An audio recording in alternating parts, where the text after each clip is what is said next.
So you get to El Salvador. I assume it was your first trip down there. I'm not certain of that. No, it was my first trip to El Salvador. Okay, so clearly this is also a government run by President Nayib Bukele, extremely popular, actually democratically elected president, not an authoritarian regime, popular in significant part, for brutally rounding up and locking away anyone that is deigned to be a violent criminal or attached to one or grabbed in proximity to one, frankly.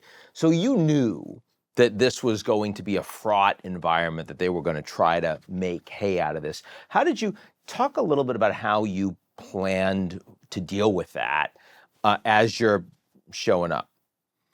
Well, you're absolutely right in describing the situation down there. I mean, President Bukele is popular. I will say he has used that popularity to dramatically reduce political space in El Salvador. They've, essentially reappointed judges to courts.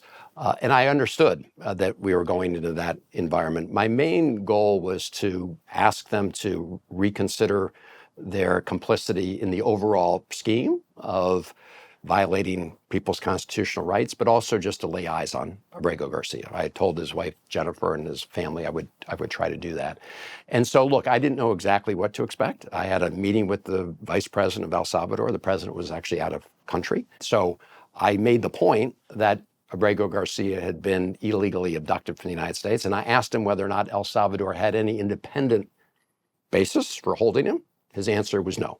We are holding him here. We're locking him up here because the Trump administration is paying us money to do so. Cash for collusion.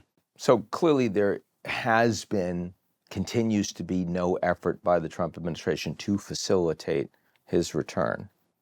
Before your trip, during your trip, after your trip. That is exactly right. One of the first questions I asked our embassy team in San Salvador was, have they gotten any direction from the Trump administration to facilitate his release? The answer was no. When I talked to the vice president of El Salvador, he made it clear repeatedly that the ball was in the Trump administration's court, not their court. And again, that they were only holding him because he was being paid to do so. And of course, the president of the United States, within the last week, admitted that he could get him back by simply picking up the phone on the Resolute desk and giving President Bukele a call. President of the United States admitted that to the whole country. And so clearly they are in violation of a 9-0 Supreme Court order to facilitate his return. What do you do about that? I mean, so you made the trip.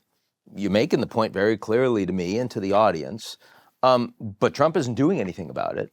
I mean, that's pretty clearly like rule of law, checks and balances, Supreme Court, 9-0.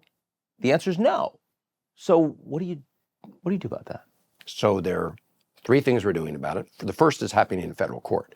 So Judge Zinnes, is the federal district court judge in this case, has ordered the administration to provide her with information showing that they're facilitating his return. This is a process that will probably play out over the next 10 days.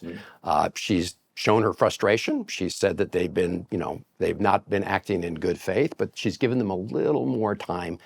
I think what she's doing, Ian, is showing the Supreme Court, where this case will probably return to at some point, that she's given the Trump administration every opportunity to show that it is facilitating his return. But as of now, they're not. That's one.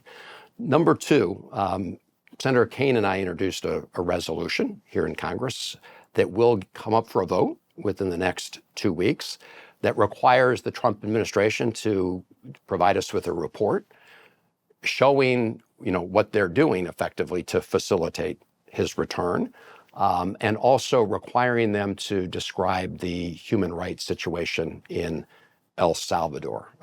It's called a 502B report. It has expedited procedures. And finally, and this has been the hardest thing, is just to try to shame our Senate Republican colleagues into standing up for the Constitution of the United States, because as of today, there seems to be no bottom to which they will sink in defending Donald Trump's tearing up of the Constitution.